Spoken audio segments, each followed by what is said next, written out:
Assalamualaikum warahmatullahi wabarakatuh. Kembali lagi dengan saya Rahman di Gumilang. Nah, pada pertemuan kali ini saya akan menjawab pertanyaan UTS yang diberikan oleh dosen dosen kita Bapak Ir. Nah, pertanyaan yang pertama, jelaskan dalam temuan mahasiswa di lapangan faktor apa saja yang menyebabkan terjadinya kesalahan penulisan ejaan. Berikan contoh kesalahan ejaan yang sangat sering muncul. Nah, yang kesalahan penulisan ejaan disebabkan oleh tidak mengertinya dalam menulis. Mungkin kesalahan penulisan adalah hal yang wajar, apalagi jika Anda terhitung penulis pemula, entah dari tanda baca, typo, atau kesalahan kata sambung. Namun, jika kesalahan kecil yang dilakukan berulang-ulang bisa menjadi bumerang bagi si penulis. Nama baik yang sudah dibangun dengan susah, jika ada salah satu kata saja yang typo, bisa menimbulkan kontroversi. Nah, yang sering ditemukan adalah menulis kata depan yang kadang masih sering salah. Contohnya kayak menuliskan kata di dan ke. Nah, kebanyakan menulis di mana itu menyebutkan suatu tempat itu seharusnya dipisah, tapi mereka menyambungnya. Dan penulisan contohnya ke Jakarta. Nah, penulisannya itu seharusnya itu disambung. Nah, malah kebanyakan yang ditemukan itu dipisah. Terus yang kedua ada penggunaan tanda baca. Nah, ini juga sering banget terjadi digunakan oleh banyak anak muda sekarang. Contohnya penulisan apa kau punya mimpi, koma, spasi Tina, spasi tanda baca, tanda tanya. Nah, penulisan itu salah. Yang benar adalah apa kau punya mimpi, koma, terus spasi Tina, langsung disambung dengan tanda tanya tanpa harus ada spasi. Nah, yang juga sering ditemukan di penulisan yang sudah saya baca yaitu penulisan huruf kapital. Mungkin terdengar sepele menentukan huruf kapital pada sebuah kalimat, namun siapa sangka ketelitian penggunaan huruf kata sering diabaikan. Biasanya penulis lebih memperhatikan penulisan huruf kata hingga lupa memperhatikan huruf kapital.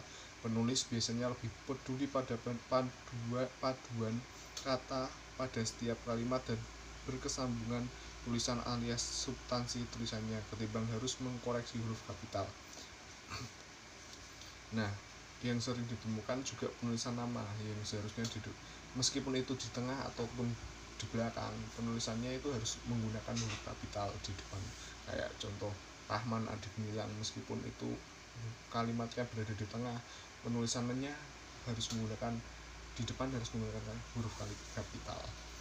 Nah, yang kedua pertanyaan dari Pak Ir adalah bagaimana langkah membedakan kutipan langsung dan kutipan tidak langsung dalam proses pengutipan. Jelaskan dan berikan contohnya. Nah, sesuai dengan video yang sebelumnya, yaitu cara mengutip secara langsung. Nah, saya akan menjelaskan pengertian kutipan langsung dan tidak langsung. Pengertian kutipan langsung. Kutipan langsung dapat diartikan sebagai kutipan yang diambil dari sumber literatur secara utuh atau sempurna tanpa mengurangi bentuk kalimatnya dan intisari tulisannya. Dengan kata lain, kutipan langsung tersebut sesuai dengan tulisan yang diambil dari sumber aslinya tanpa sedikit pun ada pengurangan di dalam redaksinya. Nah, untuk selengkapnya bisa lihat di video sebelumnya. Untuk pengertian kutipan tidak langsung dapat didefinisikan sebagai model kutipan yang dilakukan dengan cara mengambil ide pokok atau gagasan dari sebuah tulisan. Kemudian ide dan gagasan tersebut kita ulang kembali dengan redaksi yang berbeda, tapi tidak mengurangi gagasan yang diberikan sebelumnya. Perbedaan kutipan langsung dan tidak langsung. Ada sejumlah perbedaan antara kutipan langsung dan kutipan tidak langsung. Perbedaan tersebut akan diulas sebagai berikut. Yang pertama ada pada tulisan, yang kedua ada kalimat, yang ketiga ada struktur tulisan, dan yang keempat ada kemudahan, dan yang terakhir ada kepanjangan. Nah, seringnya di kutipan langsung itu ditulis secara utuh tanpa harus menyikat sesuatu kalimat yang sudah diambil dari literatur yang diambil. Nah, untuk yang kutipan tidak langsung itu mengambil intisarinya saja dari jurnal atau kutipan-kutipan yang sudah diambil, seperti itu. Untuk pertanyaan yang ketiga dari Pak Ir, apa perbedaan dari biografi dan bibliografi? Jelaskan disertai dengan contohnya.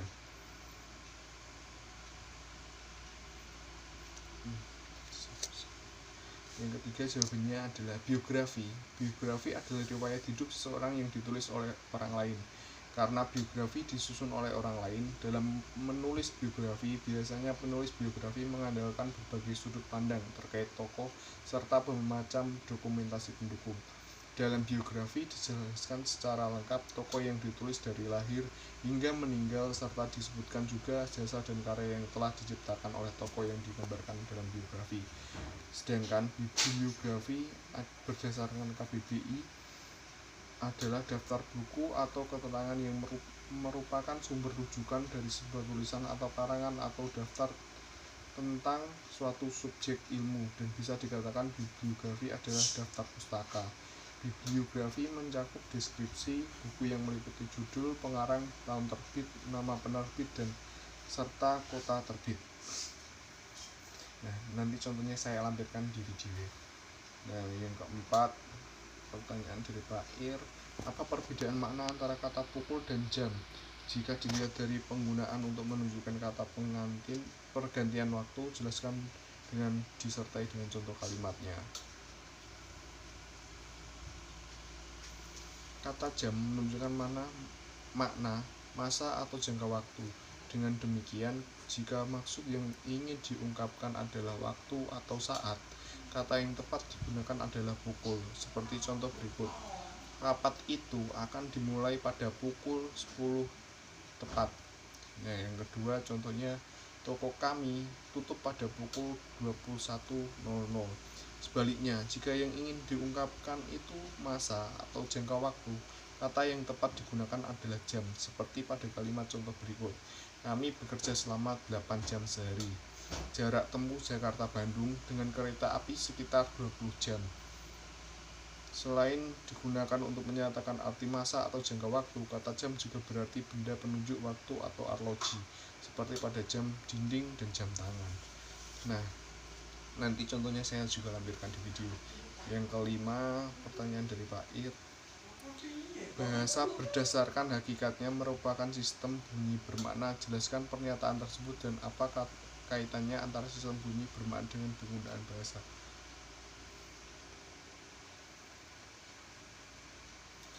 Pengertian bahasa adalah sistem lambang bunyi yang arbitrary atau manasuka yang digunakan oleh para anggota kelompok sosial untuk bekerja sama, berkomunikasi, mengidentifikasikan diri. Fungsi utama dari bahasa adalah sebagai alat komunikasi dan interaksi antar manusia. Selain itu dapat berfungsi sebagai identitas suatu bangsa dan sebagai alat pemersatu. Bentuk bahasa ada dua, yaitu bahasa lisan, bahasa tulis.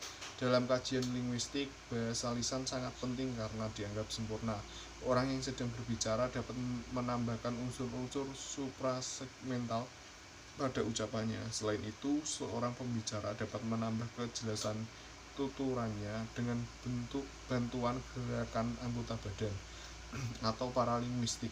Sedangkan pada bahasa tulis, sebagai objek sekunder, karena jika kita meneliti suatu bahasa yang penuturannya sudah tidak kita temukan lagi, kita menggunakan bahasa tulis. Hakikat bahasa adalah dasar, intisari, atau kenyataan yang sebenarnya sesungguhnya dari sistem lambang bunyi tersebut. Berikut beberapa hakikat bahasa. Bahasa itu sebuah sistem. Bahasa bukanlah sebuah unsur yang terkumpul secara tidak beraturan, tetapi diatur oleh pola-pola yang sistematis, yaitu tersusun dari sistem fonologi, gramatika, dan leksikon. Bahasa itu berupa bunyi-bunyi yang dihasilkan oleh alat ucap manusia. Bahasa itu arbitrary, tidak ada hubungan wajib antara lambang bahasa dengan yang dilambangkannya. Bahasa itu bermakna lambang bunyi.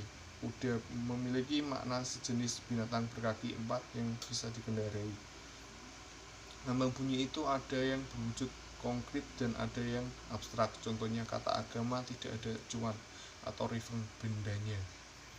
Ya, selanjutnya pertanyaan yang ke-6 dari Pak Ir. Mengapa sering terjadi kesalahan penulisan tanda koma? Jelaskan disertai 5 contoh kesalahan tersebut.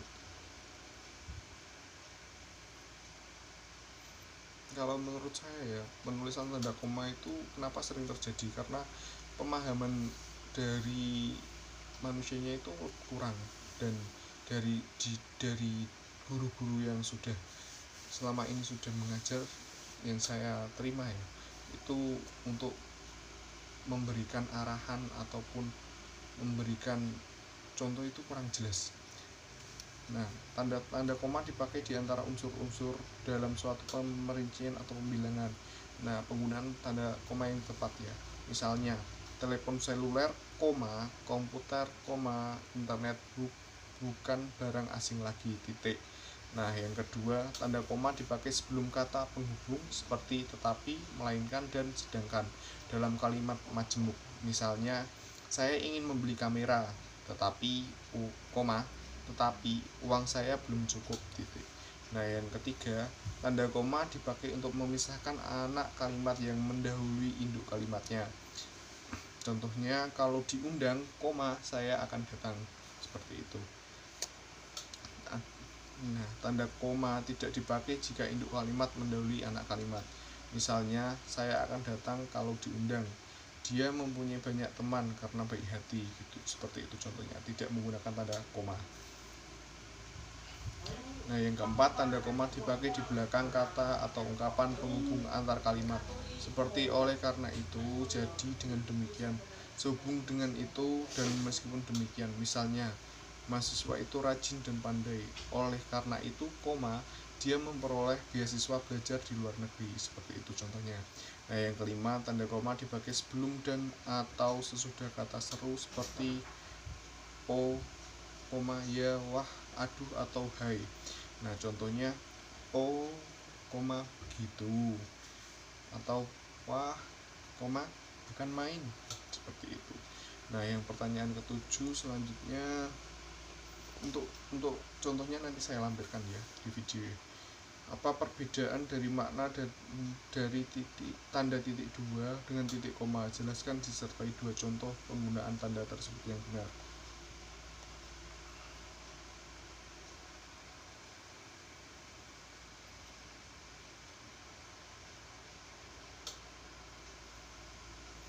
Menurut saya, pemakai titik 2 tersebut sangat aneh, bukanlah toilet umum. Dalam judul tersebut memerlukan pemberian atau uraian pada penggunaan tanda baca yang pemberian yang baku dipakai di seluruh dunia adalah titik 2, sedangkan titik koma hanya digunakan sebagai pemisah antar bagian kata, ungkapan, dan klausa yang setara. Saat pertama mengetahuinya, saya menduga ini adalah unsur ketidaksengajaan karena salah ketik. Ternyata dugaan saya benar. Di halaman berikutnya tertulis Nestapa Tibet terjajah di negeri sendiri, tertekan di negeri tetangga. Nah, nanti contohnya saya tampilkan ya guys. Sepengetahuan saya, titik koma digunakan untuk memisahkan bagian-bagian kalimat yang sejenis dan setara. Contoh, bukan main terang, titik 2. Budi belum juga pulang ke rumah. Bukan makin terang, sama dengan si Budi belum juga pulang ke rumah.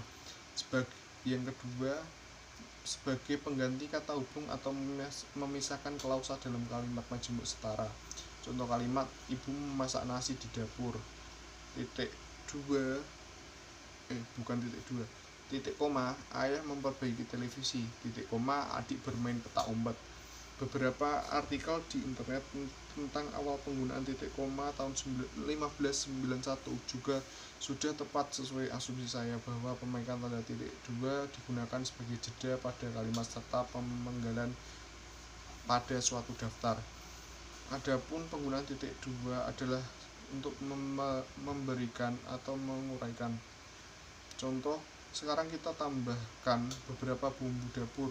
Titik 2, garam, bawang, dan merica. Nah, contoh selanjutnya, calon presiden RI. Titik 2, Susilo Bambang Yudhoyono, Megawati Soekarno Putri, dan Yusuf Kala. Fenomena kesalahan perbaikan kedua tanda baca tersebut telah saya amati dan sepertinya makin menjadi-jadi belakangan ini. Banyak orang yang sepertinya tidak menerapkan dengan benar. Saya harap para pembaca dan pengguna internet lebih teliti lagi untuk penggunaannya. Nah, untuk pertanyaan yang ke-8,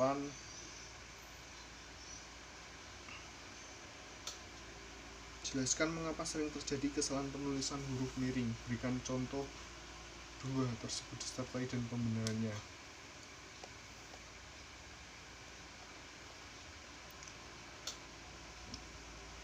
Tata cara penggunaan huruf miring. Adapun cara penggunaan huruf miring yang diantaranya yaitu penulisan huruf miring pada buku, majalah, dan surat kabar. Huruf miring dalam cetakan dipakai untuk menuliskan nama buku, majalah, dan surat kabar yang dikutip dalam tulisan.